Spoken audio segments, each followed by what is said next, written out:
High welcome back to my YouTube channel Mamata সকলোকে মোৰ aunty ভিডিঅ'লৈ স্বাগতম জনাইছোঁ। আৰু এতিয়া বাজিলে ৰাতিপুৱা নহয় মানে দুপৰীয়া হ'ব হ'ল 11টামানেই বাজিলে আৰু মই যাবলৈ ওলাইছোঁ মানে NGO ফালে যে তাৰ কাম শিকিছিলোঁ তাত বোলে সূতা উলিয়াবগৈ লাগে, সেইটো কাৰণে তালৈ যাবলৈ ওলাই মেলি ৰেডি হৈ আছোঁ। আৰু ভাত পানী একো খোৱা নাই, খাম বাৰু। তাৰ আগতে আপোনালোকক ভাবিলোঁ বস্তু এটা মানে গৰমৰ দিনত বনাই খাব পৰা মানে অতি সহজে বনাই খাব পৰা এবিধ চৰ্বত আপোনালোকক দেখাবলৈ বুলি সেইটো কাৰণে ভিডিঅ'টো ষ্টাৰ্ট কৰি দিলোঁ।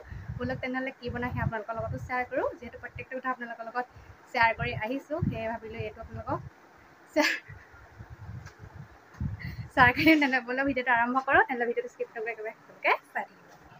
আৰু এইফালে মই পাকঘৰলৈ আহিলোঁ। পাকঘৰলৈ আহি পেলাই ভাবিলোঁ মানে মই আজি সূতা উলিয়াবলগীয়া আছে ন, সেইটো কাৰণে ভাবিলোঁ ইমান যিহেতু গৰম পৰিছে সেইটো কাৰণে তৰমুজৰ চৰ্বত অলপ লৈ যাওঁ বুলি তৰমুজটো কাটি লৈছোঁ। আৰু তৰমুজটো ডাঙৰ আছিলে আৰু আমাৰ ঘৰত বেটা আৰু মোৰ বাহিৰে মানে নাখায় কোনেও, সেইটো কাৰণে ভাবিলোঁ এনেই নষ্ট হৈ যোৱাতকৈ গৰমতটো বেয়া হৈ যাব ন, ফ্ৰিজ যিহেতু নাই সেইটো কাৰণে বেয়া হৈ যাবৰ কাৰণে ভাবিলোঁ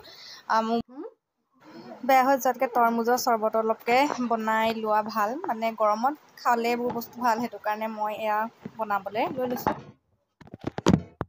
আৰু এইফালে মই তৰমুজটো ধুনীয়াকৈ কাটি মেলি এয়া চৰ্বতৰ কাৰণে ৰেডি কৰি লৈছোঁ। আৰু এইফালে আছে এয়া পদুনা আৰু এইফালে এয়া তৰমুজখিনি ধুনীয়াকৈ ধুই মেলি টুকুৰা টুকুৰকৈ কাটি লৈছোঁ। আৰু এইফালে এটা টেঙা লৈছোঁ আৰু নিমখ, ক'লা নিমখ ল'লে বেছি ভাল, যিহেতু ক'লা নিমখ নাই সেইটো কাৰণে মই এয়া মানে খোৱা নিমখকৈ লৈ লৈছোঁ। আৰু এতিয়া বনাই লওঁ।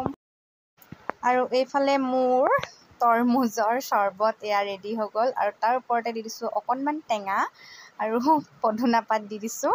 আৰু কেনেকুৱা লাগিছে আপোনালোকে ক'ব। কালাৰটো যিহেতু বহুত ধুনীয়া লাগিছে, কেমেৰাত মানে অলপ বেলেগ বেলেগ দিছে কিন্তু দেখিবলৈ কালাৰটো বহুত ধুনীয়া হৈছে। আৰু এইফালে পদুনা চদুনা দিছে ধুনীয়াকৈ। মই মানে প্ৰথমতে খাইছিলোঁ, তাৰপিছত আপোনালোকক ধুনীয়াকৈ গ্লাছটোত সজাই দেখাইছোঁ।